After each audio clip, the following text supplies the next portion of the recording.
Everybody, we have the opportunity to learn today on a really fascinating topic, and that is the whys of Judaism as it relates to marriage and family purity. So, just a lot of really, really fascinating halachas, a lot of fascinating questions. That some of the things are more well known, some of the things are less well known. But let's start at the very beginning. So, the first question is, why does marriage exist in the first place? Very interesting question.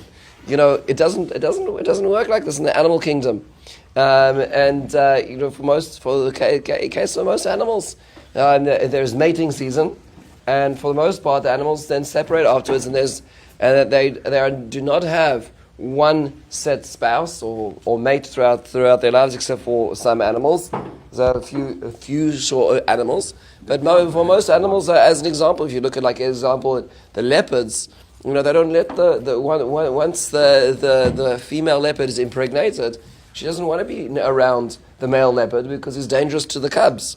So, it's an amazing thing to see. Male elephants are sent out of the herd for until they become an alpha and they return. There's a lot of interesting, we'll call it structures of family life in the animal kingdom. But it doesn't necessarily relate to why is there marriage in the first place, which is an interesting question. So the Rambam says, and he describes as follows in Mishnah Torah and Hilchos. Yeshos, he describes the following. He says, before the Torah was given, then men and women would meet and they would just consummate relationships, and it would be haphazard. He says, once the Torah was given, Jews are commanded that when a man and a woman wants to get married, then there would be a formal process of commitment in the presence of witnesses, and there's we'll call it a level of covenant where a person is connected to this person in a more formal and longer way as well. Which means to say is that, as with anything in life, if there is something to be special, then it means to say that there has to be something else is not special, right? Which means that it has to be that there's restrictions as to what's in and what's out, and therefore marriage must mean that this relationship is the context of commitment, and everywhere else is the context of outside of that commitment for it to work as well. Which is why it's fascinating that marriage is the archetype metaphor for our relationship with the Almighty. When it should be we'll call it mishap or coincidence to notice that the second and the seventh of the Aseret Adibros, which are parallel to each other because there's two tablets, is idolatry and adultery. The two are very much connected. The one is in the ritual realm and the one is in the social realm, which means is that when one's in a relationship with another entity, another person, another being, then that means to say to the exclusion of all else. And when one breaks that covenant, that's called idolatry in the realm of Hashem and adultery in the realm of humans. So those are very clearly parallel in terms of the notion of commitment, which runs very much against the societal norms of today. Societal norms of free love, as if one has to explain why premarital sex is inappropriate. We have to show that we're like cavemen, that this is not the type of society that we want. And beyond that, in marriage, even the notion I was reading, it's just so disturbing. There was a New York Times article just a year or two ago about this thing called a polycule. I just don't know if you've ever read about this. It was in Boston. It's a sort of commune of sorts where it's a group of men and a group of women who have no sexual inhibitions, where they all just live with each other depending on what they feel like. They're all kind of connected to each other in some form of cross-gender, not cross-gender, just with each other. It's called a polycule. That's they call this little happy space. That's sort of where society is drifting, and we hold on to the notion that commitment is worth something, and if somebody means something, that means that through all other phases of life, that means one's committed to them, even when the going gets tough. This is what marriage is, which is why there's a bracha on marriage, right? The bracha starts, if you listen to the chuppah, there's B'rei Geffen, where like Shabbos, we elevate something which could be mundane. We elevate a relationship. And we talked Asher Asalanos Arusas, Vitilanos Anasuas, which means to say is that Akash Baruch Hu said that there's only one context for relationship, and that is in the form of commitment. And commitment means to say there's an in and there's an out as well. Which is why, leads us to the next question, why is marriage called Kiddushin? So the word Kadosh means holy, but it doesn't just mean holy as well, it also means set aside. Parush, right? And which means to say is that marriage itself is to be makdish your life to another person, which you're dedicating your life to another human being, and to the exclusion of all else. Something can only be special if there are boundaries. I've been thinking about this a lot for a while, is think about the fact that we live in a society where you have everything at your fingertips, and yet people have no meaning. People are addicted to gambling of all sorts, addictions, gambling, substances, all kinds of issues that people have. Why are people addicted to things? And that yes, there is a chemical component, but there's also a component that a person has no connection in their life. They're living in a society. Think about the heroin addictions, the narcotic addictions right now. What does heroin do? It makes a person not feel. So you have to think to yourself, like, forget Narcan and trying to save people's lives. Why do people not want to feel right now? Why is life so painful they don't want to feel it when you have everything possible? So it seems to be that everything possible itself is in fact the answer. Is when everything is possible, you can eat anywhere, relationships are permissive, there's no boundaries, then nothing's meaningful. Nothing has inherent meaning.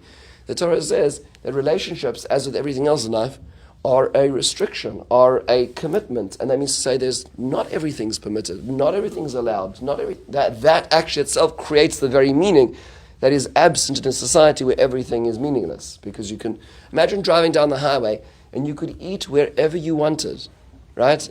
Like as a Jew, you're like, there's a kosher restaurant in this city. There's one kosher restaurant. Like between the hours of 7 and 9, they're open to, like that's kind of like, that's amazing. But like imagine being a non-Jew or a non-observant person, and you drive down the highway and you could stop anywhere. It could be the Wendy's, the McDonald's, it could be the newest, latest, who knows, who cares? The point is, it's all meaningless because there's no restriction. Nothing means anything. Right, that's why you have so many blogs about foodies, because like, where do you even start, right? But the point is the same with relationships. Is if imagine driving down the highway of life and everything's a possibility, then nothing's meaningful, right? But this is the context of marriage as well. Now, which leads us to next. Why is it that Judaism requires us to avoid seclusion with members of the opposite gender? So interestingly enough, originally this regulation, this law, was only with married people, meaning a married man may not be with a married woman who is not married to. And I remember it's not really Chatai, but for those who are Calvin and Hobbes readers, right? So he was once home from school. And he is because he's sick and he's watching TV when his parents aren't watching, and you hear these voices on the TV and it says, "Oh, darling, we should get married." And they say, "But we are married." It says, "No, to each other." and then Calvin says, "I think I get more education at home than at school." And if you think about that for a second, so the original halachas of Yichud were in that context. You're not allowed to seclude yourself with somebody who's married to somebody else. That was the original halacha. However, the Gemara tells us that David HaMelech came and he expanded the scope to even include single individuals, not just married individuals. And there's a very specific reason why David led to that. And that's because his daughter, Tamar, was raped by his other son from another wife, Amnon. And that was as a function of Yichud, of the fact that he secluded himself with her. And so David Melech expanded the scope of this because there's a concept in the Torah, what's called, or in the Gemara parlance, which is Ein Apitropos La'arayos, which means that you cannot trust anybody. There's no one who is completely trustworthy when it comes to sexual immorality. And by the way, every time you see another front page article about somebody else, you just shake your head and you say, they thought they were above it, right? They thought they knew, and they didn't. They weren't. There's nobody holy enough to be above immorality. So it's important, therefore, that the halacha was expanded as well. At the end of the second temple period, it was expanded to include non-Jews as well. It's not just Jews or Jews and non-Jews within the Jewish society. This is called yichud, and the reason for it is to be a geder, to be a framework to prevent mishaps, to prevent we'll call it the dance of relationship, where who's going first and who are we into this or this that. To avoid all of that this is true. Now it is excluded all family members down and up, which means grandfathers and granddaughters, fathers and daughters, sons and mothers, and sons and grandmothers, grandsons and grandmothers, up the family tree line. It is allowed, but outside of that, it is not allowed. And the basic assumption is that it is a guardrail for somebody to protect oneself to getting into those situations. We'd have a much better society today if this were the case. Although generally speaking, the secular world has already come to this through the concept not of morality, but through liability. And so therefore, today, anybody who's worth their profession will not meet with a member of the opposite gender, or even, unfortunately today, children, or because of where society is coming to, in any private secluded place without cameras, because of, unfortunately, the notion of accusations, but also not just accusations, but because of also the real concern that things can happen. Now, you say to yourself, why is it that, why not just a simple handshake, right? A hug, a peck on the cheek, this is how society greets everyone else. Why is this such a problem? So, now it's important to appreciate a few things.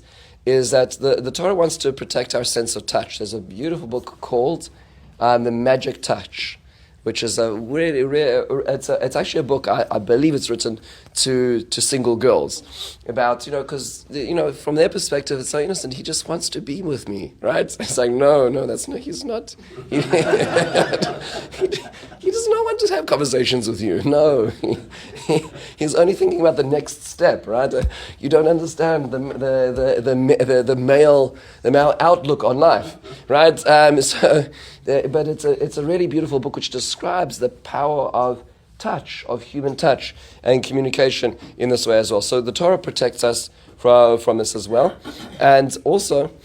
The Torah actually explicitly says, excuse me, in Lo Yisakrevu L'Galoi Sereva, is the Torah tells us, do not come close to revealing nakedness, to sexual immorality, and touch was therefore prohibited in relationships where it's not allowed. Now you say to yourself, look, I'm a professional.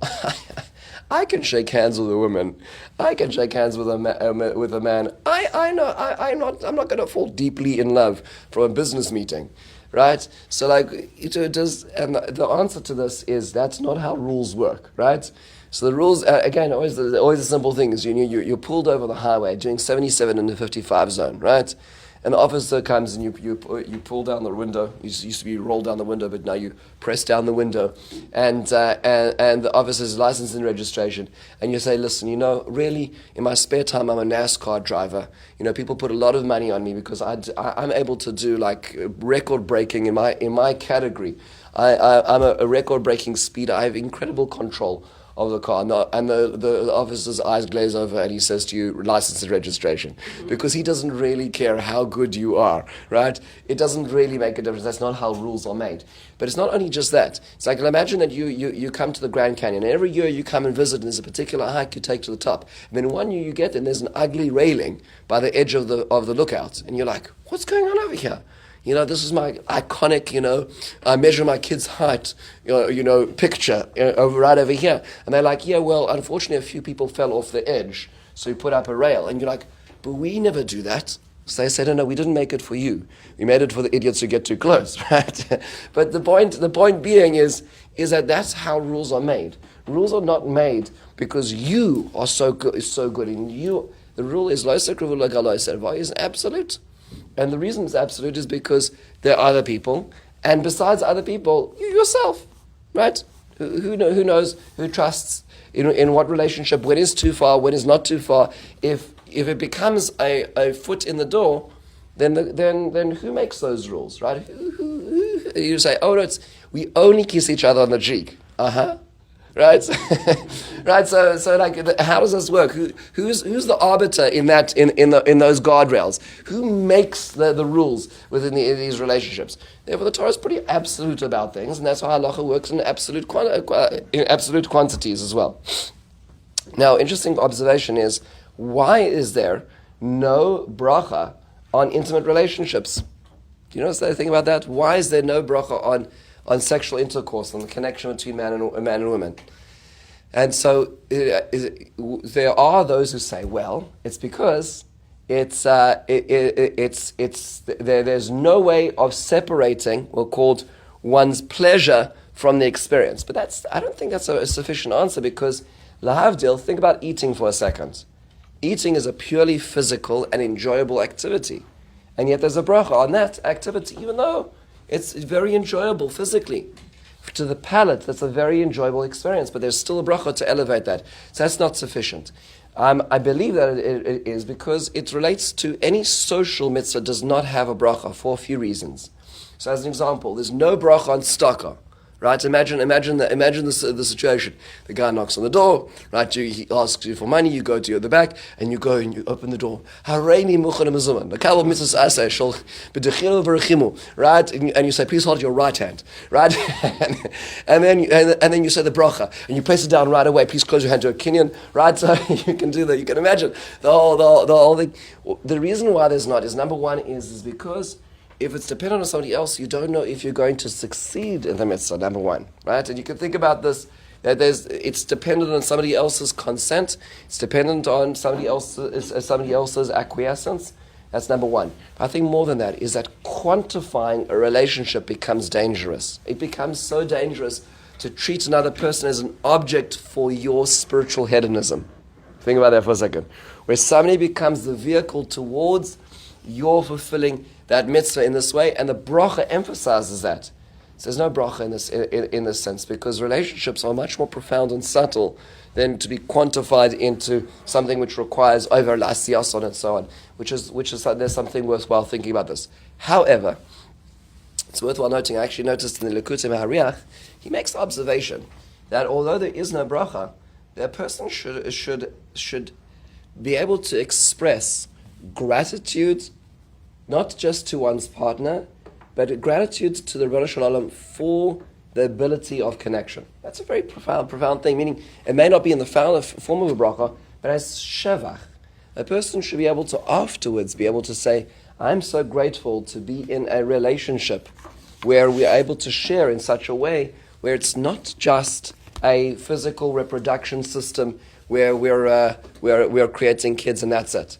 There's so much more that does require shevach, but it requires the ability to be able to express that socially, but also ritually as well.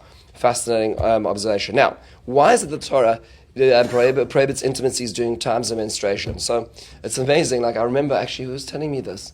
Rabbi Dr. Pelkovitz was telling me that he was at a conference and they were busy talking about marriage, and unfortunately, as you know, most marriages are failures. Just not to sugarcoat everything like this. What's the divorce rate in America right now? I think it's 47%. Where I don't know where it's hovering at, and that just accounts for the ones that fall apart, right? But there are many that have not fallen apart for financial reasons or just because that's how people are stuck, and they're just kind of living in parallel universes under the same roof. And most marriages are failures, which means to say is that it takes a lot of work to make a marriage work. So they had this conference on marriage, and this conference, one of the people said that there was ancient traditions that had it that at particular periods of the month, during the period of menstruation, then couples would separate, right? And it used to be, and it was actually a really good idea in those days. And so then somebody said, actually we still practice that, and like everybody kind of moved their chairs away. It's like they didn't realize that there are some dinosaurs that are still doing this, right? I mean, the concept is in today's world is preposterous. But nonetheless, why is this? So the Torah specifically says this. The Torah does not permit a relationship at the time of menstruation, and in fact, it's considered a very serious sin. It's considered something which the couple would be liable for kares. That's considered kares. Which, by the way, just to point out something. Premarital sex is all that, just to understand that, right? There's no mikveh before marriage, which means that all couples in such a case, it is relationships within nidus, which is just a very, very serious complexity which most people don't even take into account. Okay, because without mikveh, there's no escape from nidus, and that is all singles. Okay, so just to understand what's going on, one can't understate this.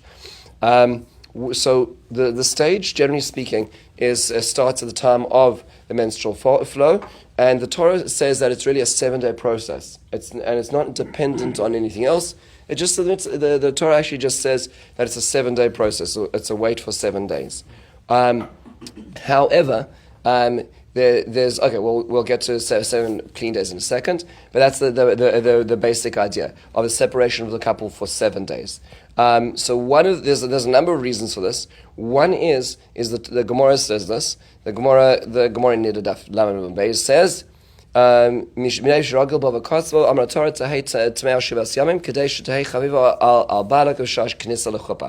there's a certain sense of renewal that not, again, in a certain sense, when everything's allowed, then nothing's special, right? So when couples have a moment to have respite, in a certain sense, from physical intimacy, then it becomes fresh again when it is allowed. Perhaps another way of framing that is when physical intimacy is removed, then perhaps emotional intimacy can flourish. That's another way of looking at the same thing. Meaning, if the relationship is only built on physical infatuation, then first of all, that has a limit. But number two is that prevents the emotional infatuation to develop, because that's the only called pillar of that relationship. I remember actually I was reading one of these books, and in preparation for this year, and I was describing how there was a therapist who was dealing with a group of kids in relationships, and this girl gets up there and she says, I just can't understand it. He is so bad to me, but yet he is so good to me, right? There's times where it's the worst in the world, but then it's just the best in the world. And it's like, that's a poisonous relationship. He's just using you, right? Right. So the point is physically at certain points, yes, there might be ecstasy, but then the rest of the time he's not really interested in you. He's going to abuse you. He's going to speak to you like dirt, because there's that other component of the relationship isn't there, right? And so there's times where actually only we'll call it emotional part of the relationship is meant to be developed during that period of the month. We'll call it the switch. There are others who also say that it also reflects the idea of loss and recovery, right? So meaning to say there's growth together, and then there's recession, where the couple grows in a different way with each other. Now, one of the biggest misunderstandings is the word tameh or tmeah, because tmeah sounds like the word impurity. It sounds like something which is associated with a negative association, and therefore if it's a negative association, it's usually seen as connected to sin, right? As if somebody did something wrong. But this is not the way it works. In fact, I was just reading, Doctor, you'll tell me if this is true. Doctor, you'll tell me if this is true. That a woman is born with all the eggs for her entire lifetime. That's an amazing, amazing thing, right? She didn't do anything. This is the natural cycle of life, right? Of potential and loss of potential. The potential and loss of potential every month. That's an amazing thing. So why is that impure, right? Which is a very, very difficult question to answer. So I think perhaps the part is the translation of impure has negative connotations, but it actually applies to many other situations in life as well. So, for instance, a childbirth is associated with Tumas Leda, seminal emission for a man coming into contact with a corpse. These are natural lifetime experiences. There was no ill necessarily, nothing bad associated with any of these, yet they render a person to a state of im or tuma as well. So all of these are unavoidable parts of life. So what does it really mean then? So there's many different explanations. One is, and this Rav Hershek talks about this, is whenever there's a vacuum of life, a vacuum from life-giving, that's when there is a state of tumah. So when the egg, which could have been fertilized this month, has collapsed, is no longer viable, there's a state of tumah. When there's seminal emission, which could have led to growth and life, that these cells are going to die, that is a time of tumah. When there's childbirth, which ironically is bringing life into the world, but there's a vacuum of life now in the womb, that then becomes a state of tumah. When one comes into contact with the avi avois hatumah, with a corpse itself, then one is in a state of impurity as well. All of these are talking about what we'll call eventualities, things that do have to happen. But that spiritual loss of potential is one of the forms of tumah as well. Rather than it being negative, it's a reflection of this. Ironically, a woman has the opportunity of being tameya more often because she is, as Chava was called, ein kol chai.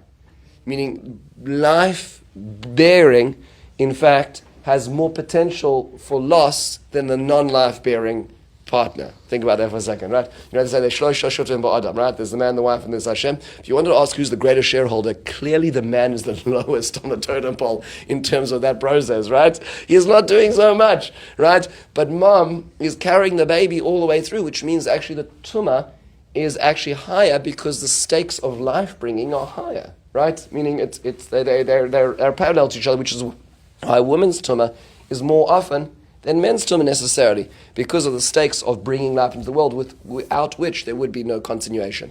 Now, one of the complications is that in our cycle, we actually have it a little more complicated than the Torah says. The Torah says like this. The Torah says if a woman bleeds on a menstrual cycle, that'll be a 7-day period, and then she goes to the mikveh, and then they're together again. But that's not the way we do it. We have it what's in our system as a 5-7-day system. So there's 5 days of nidus, and there's what's called zayin nikim, 7 days of we'll call it like this, almost like a break, right, between the bleeding and between the mikveh itself. Why is that? That's not what the Torah says. So the interesting thing is that there's another concept in the Torah which is called ziva. It's in the same parasha, and ziva is where a woman will have a flow, an unnatural flow, for 3 days. For 3 days. That's called what's called a zava gedola. And in a ziva, a woman is not a nida, but a woman would therefore require not just 7 days, but 7 clean days, which means 7 days beyond the bleeding itself. If that's the case, then what does that have to do with us? So the Gemara recounts that B'nois Yisrael hichmiro atzmam, that this is not something the rabbi said. This wasn't the Moetzes Gedolah Torah saying, "Thou shalt."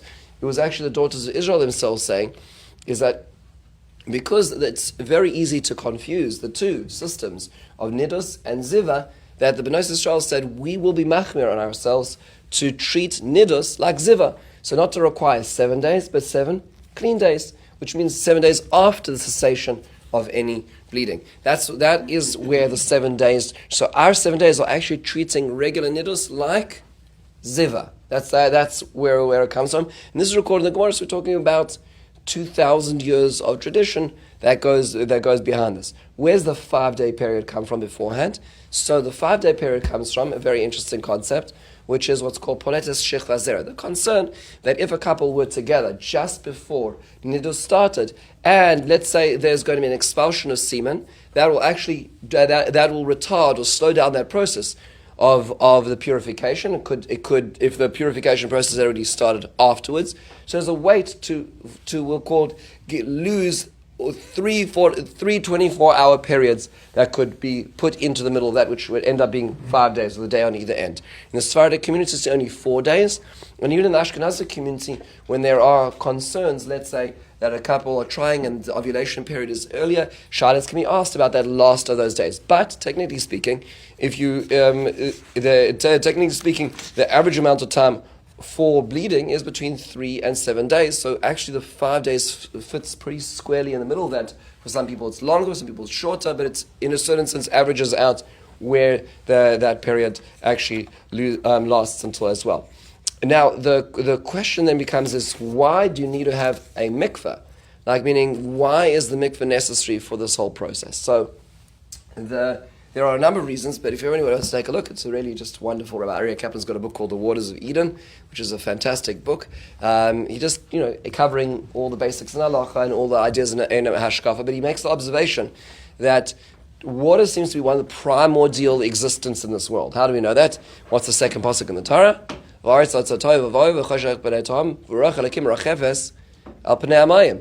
Now, in case you missed it, it doesn't describe the creation of water, right?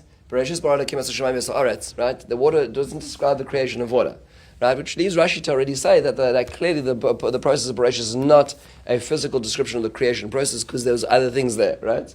So, but nonetheless, we see that water is this primordial creation. It's the source of all life, but water exists primordial in a primordial way. In a certain sense, when a person goes to the mikveh for whatever reason, because there's many reasons a person can go to the mikveh. Today, there's less reasons to go to the mikveh, right? But if you go to, just say, ancient Jerusalem, there are over 300 mikvehs just underneath the Kotel Plaza, right? If you go down in that area and all the digging, there's hundreds and hundreds of mikvehs, because any time a person would come to the Beis Hamikdash, they would go to a mikveh. In fact, it's beautiful. If you go to the southern wall excavations, they have a mikveh there, where they actually have a wall in the middle of the steps. Why? Because the way it would work is people go in and go out. So they wanted to make sure that people going in and going out would not touch each other, right? As they circulated through the mikveh to be able to go. So people go to the mikveh all the time. In fact, I was just at a funeral, and unfortunately the Rebbe just passed away, and they of the shtibel and Spiegel, and they announced, please, nobody touch the Aron who did not go to the mikveh. Right? Even today, in the Hasidic community, there's a lot of sensitivity around this. But in the times of the Beis Hamikdash, when Tum and Tara was in force, everybody's going to the mikveh all the time. So when a person goes to the mikveh, think about it for a second. What's really happening is one is going back to an inhospitable reality, and so one can't stay in the water for forever. It's just for a few seconds. But in a certain sense, it's like going back to the recreation process of self. Right, one's in in utero in a certain sense, as a fetus, surrounded by water. Now, it happens to be today. It's wonderful that it's warm and it's heated, because in the old days it was a hole in the ice in the lake. But nonetheless, this at least in Eastern Europe, in Israel, it's Mediterranean territory, temperatures and climates. So it's much easier. But in a certain sense, a person is surrounded in the protection of sort of the embryonic sac, where one is sort of separated from the world. It's almost a process of being reborn. In fact, Rabbi Kaplan points out that the mikveh is used in the Torah parlance whenever there's a process of elevation of status. Right? So meaning when the Kohanim are being initiated in the inauguration ceremony to become the Kohanim in the Beis Hamikdash. When the Kohen Gadol is about to go into the Kodesh HaKadoshim, he's not tameh, he's not impure, he's just going to the mikveh. He goes 5 times, right? But there's an elevation of status of the person. In a certain sense, there's a recreation of a person's, one's going back to the primordial state where one is now starting again. I know for me, whenever I go Rosh Hashanah, Erev Yom Kippur, at times when one goes to the mikveh, it's sort of, for me, it's always a sense of, let me try to start again. There's a new opportunity is emerging once again, and this is seen as the meridian between Tum and Tara. Be'ezra Hashem, we will all be going to the mikveh a lot of times. Okay, so there's going to be lots and lots of mikvehs popping up again. Why are mikvehs so expensive to build? Right? Isn't it just a house? So the truth is, it's a little more complicated, because the mikveh itself has to be made consisting of 40 seah of water.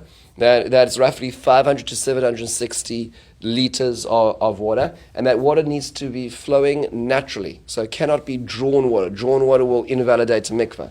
So you can imagine how complicated it is, because not only does that mean to say you can't just switch on the tap to fill the mikveh, that also means to say that you can't have particular elbows in pipes, as an example, which means that the pipe system is complicated, because if you have a collection area in a pipe, that may be considered mayim she'uvim, right? Which means mikvahs are constructed in very particular ways, so the water which is perhaps draining from the rain system to fill the mikvah are in fact done in there's hamshachas where it goes across areas where there's no pipe. There's all kinds of very complicated parts of setting up a mikvah. But more than that, when a person goes to the mikvah and one sees a beautiful, chlorinated, heated pool, that's not the mikveh, right?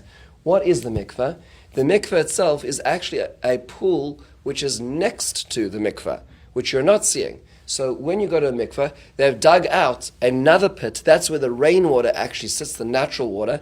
And when the mikveh is in use, there's a plug which is removed between the two pools, which is open. That's what's called hashaka, literally kissing, which means to say the waters kiss, right? So the water of the mikveh kisses with the outside, we're called consumer-facing part of the mikveh, and that therefore makes it all, because it's 40 set, has the requisite amount, therefore the regular mikveh is considered part of that. It's closed afterwards so they can clean the outside water without cleaning the natural water as well. Similarly, there's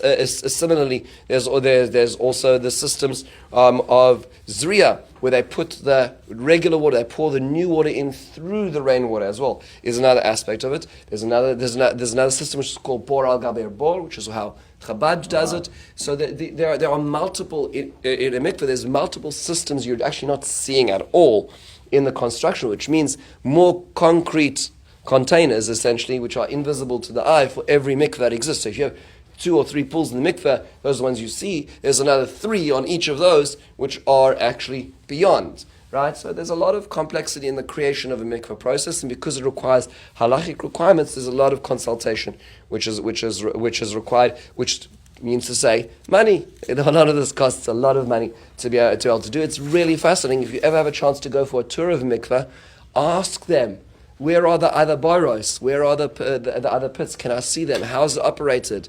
How often is it cleaned? Like all these questions. There's a lot of really fascinating questions as well. In some areas they don't have a lot of rainfall, they have to wait till it snows, and they'll bring in the snow, because snow is not subject to she'uvim, right? So I'll bring in snow to melt the snow in circumstances where there's not enough water to get the mikveh started. It's really fascinating things, which are related to this as well. A few other things over here. Why during the periods of nidus are there so many restrictions? So this is the area in halacha which is the most, I guess, surprising when dealing with young to-be married couples, is what's called harchakos, which literally means distances. So there's lots of distances. So when a couple are in a state of separation, then there's also a number of harchakos. These are boundaries. These boundaries include things which are as simple as not eating each other's food, or eating off each other's plate, or drinking outside of each other's cups or shared bowls, which makes sense. Not sitting on each other's beds, and beds not touching, right? And I guess the most pervasive, the most difficult is direct contact through handing each other something. The hoshata. That's, I guess, the hardest one, and it's the most publicly, I guess, people feel humiliated sometimes. They're like, they're not handing each other things. Most people have no idea, they're tuned out completely. But it just requires a little bit more careful. Like when the challah is coming, the challah tray goes down onto the table as opposed directly to the hand of one spouse. All these kind of things. But a lot of people think, this is crazy. And in fact, sometimes women will say, it's very dehumanizing because I feel like I'm completely rejected. So just to understand why this is. The first is because like this. Outside of the context of marriage, there's yichud. Yichud governs, is the guardrail to prevent relationships devolving, right, into things which they shouldn't be. In marriage, there's no yichud, right? So at a state of nidus, there's no yichud where a couple not allowed to be with each other. Can you imagine how difficult that would be? Right? That is not the case. But instead, who's policing them? There's no one. There's no cameras. There's no police force. There's no mother-in-law. Right? No one's going to be overseeing. But at the same time, they're living in the same house. They're living in the same bedroom. at a time where if they're together, the stakes are very high. That's a very serious thing. So how do we do this? So this is what's called suga bashoshanim, which literally means a hedge of roses. There's a description that a heretic was speaking to one of the Amoraim, and he said, "How's it possible? Like, are you really keeping these laws, right?" And he said, No. We are bound by a hedge of roses. In fact, if anyone wants to do a recap, it's a wonderful book to read together as a family. A Hedge of Roses is Rabbi Norman Lamb's book on this topic.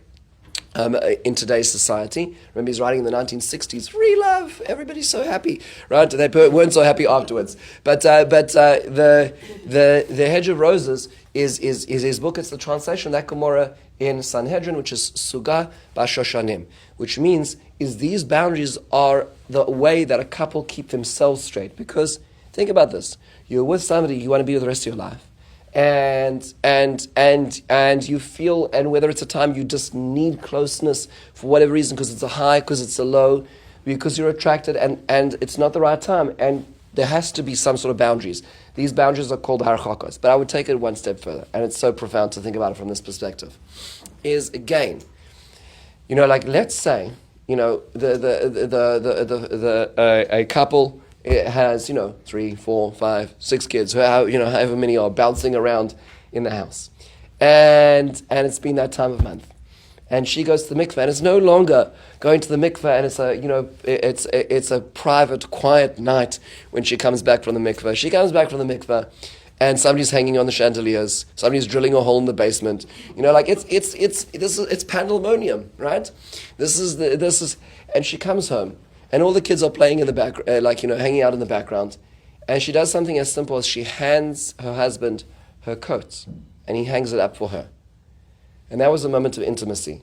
Because even though the kids are flying and everything's happening, that moment of handing something is now actually a moment of intimacy. Because what the Torah, in a certain sense, or the halachic system over here is doing, is defining what is intimacy.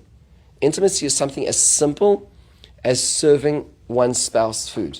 It's as simple as taking something from them or handing them something else. But we forget this because we only think that intimacy means in the bedroom. But the halakha is saying, no, it isn't. Intimacy is the way you interact all the time.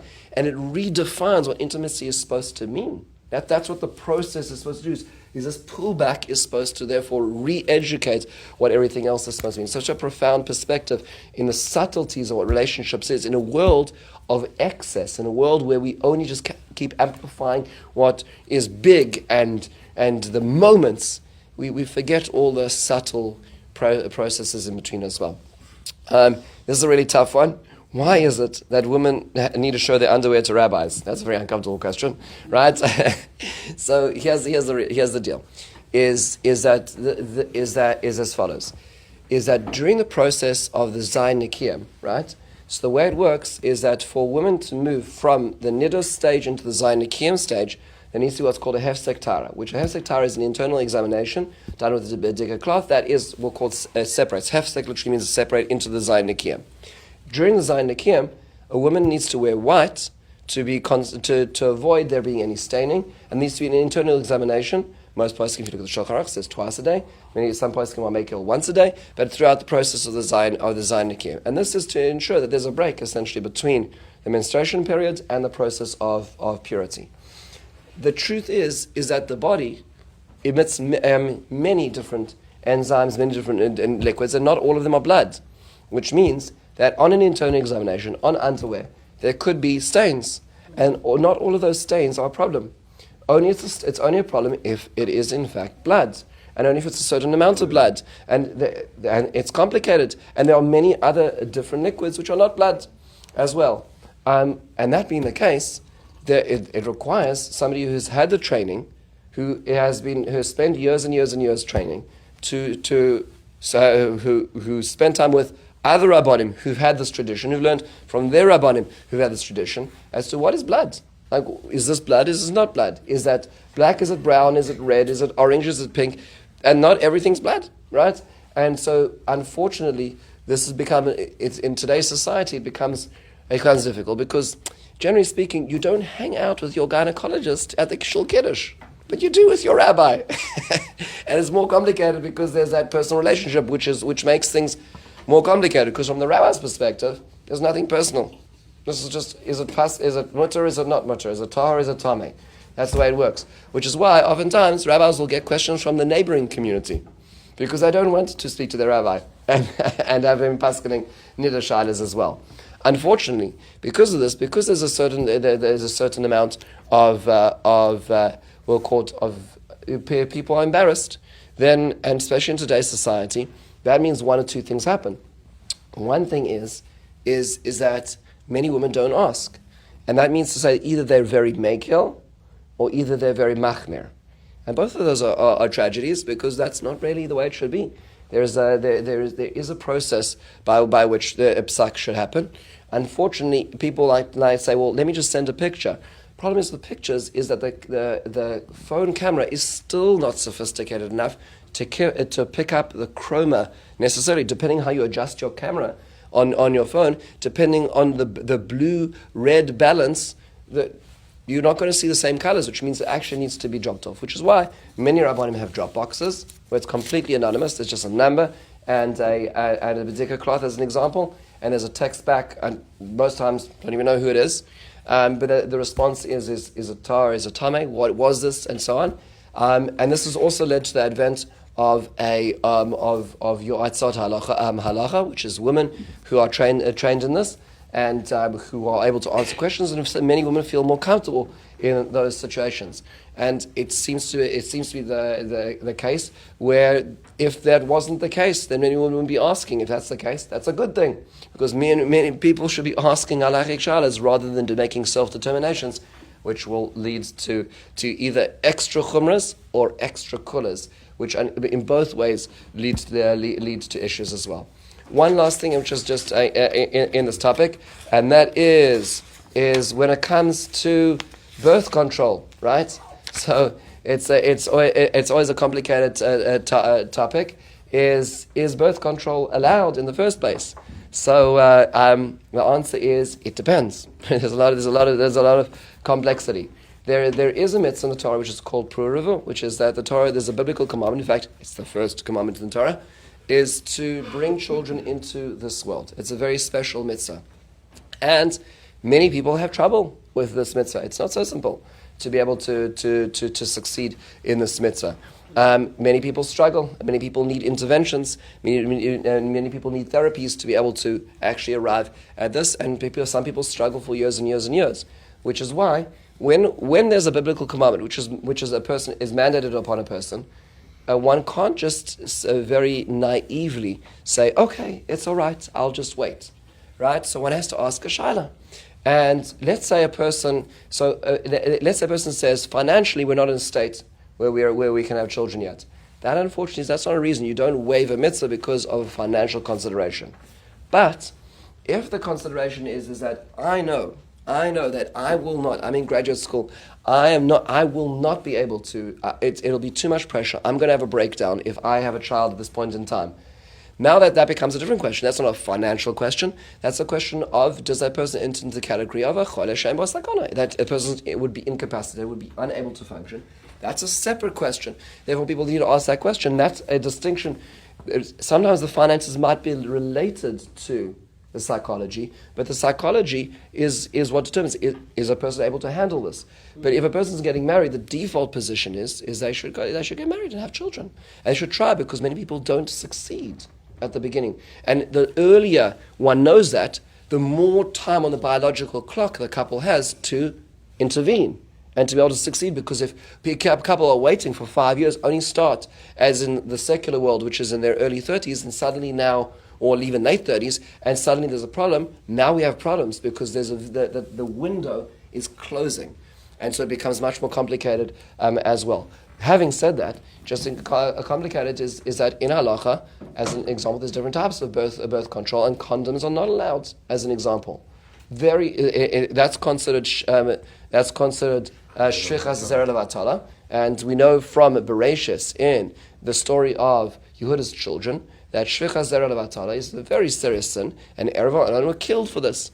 Kodesh Baruch Hu took them back for this. They did not want to go down that route. And this, so a condom is seen as a problem when it comes to that time of birth control. There are many other types of birth control, but this particular one is not considered appropriate under these circumstances. But these are all shilas, and a lot of times, if it's in a healthy state, a couple should be consulting with their doctors and their rabbis together, have a discussion as to all the complexities that are involved in these situations. And today we have so many amazing more technologies.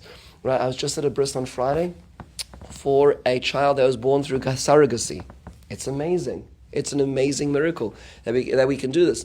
That you can use the genes of the parents and somebody else can incubate that child. It's an amazing miracle. There are in vitro fertilization, IVF, right? There are so many miracles which bring a lot of shilas with them, right? There's a lot of questions, harvesting, injections, when, what time, which clinics. There's a lot of questions that surround us, but these are all incredible blessings that we're living in such technologically advanced times where we can address these issues, which in yesteryear would just be a place of shame and pain for people. Yeah. So I just want to say, I'm involved with WAF. Oh, yes, of course. So there is actually a condom was created for semen collection purposes that is halachic. Oh, fantastic. Thank you so much. Excellent. Great. And that's, by the way, because that's also one of the biggest questions in IVF is semen collection. Right? So there you go. And so it would be best to be in the context of a relationship. But the condom being an issue in terms of shivchas de'levatala, so as Chai mentioned, thank you. And thank you for your service to the Jewish community, because there is no more alone and painful reality than a couple that has all their friends with lots of little children and they are still struggling. Yes? Regarding surrogacy, yes. There are organizations that will tell you no. And there are organizations that will tell you yes. And I think that there is a little bit of an issue that there are certain organizations that are involved in certain communities where their psak really doesn't apply to our community. Yeah, so people should ask these questions very carefully. You're right, and it's not so simple. It's also surrogacy is becoming more of a complicated market in general, because there are people who adoption is so regulated today that it's like if a couple wants to go up for adoption, there's so many checks and boxes that need to be done. But surrogacy is seen as unfortunately, let's say you are a supermodel in Hollywood, and you want to have a child, but you don't want the problems of pregnancy, right? So just hire somebody to do the pregnancy. That's what's unfortunately among the uber rich. It's becoming a place of sort of outsourcing pregnancy, right? And so therefore, which is crazy to think about, but that means to say the couples who really need it for medical reasons, are now in a very complex field where the prices have surged in the last few years in terms of surrogacy, and it's a less regulated market as well. And so it's becoming it's something which requires a lot of work, and it's not so easy to find the right candidate, but it's still amazing. I know people who are in the process right now, so it's an amazing reality that we're in over here. Okay. So these are some of the questions that relate to this topic. Of course, some people feel uncomfortable talking about these topics, but the truth is that if we just keep hiding one part of life and we keep ignoring the realities of this, and we don't talk about it, don't use this opportunity to reinvestigate, to reinitiate, to reconnect, then we're just sort of locking that door of any improvement, of any advance, or any realization. This is why it's so critical, especially before a couple gets married, to at least have the starting point to have the continued conversation. Because before it's all fiction. It's all until actually it moves into reality as well. Hashem. Okay, thank you everybody for joining today. I hope everybody is all right after our adult conversation today. We're going to move back to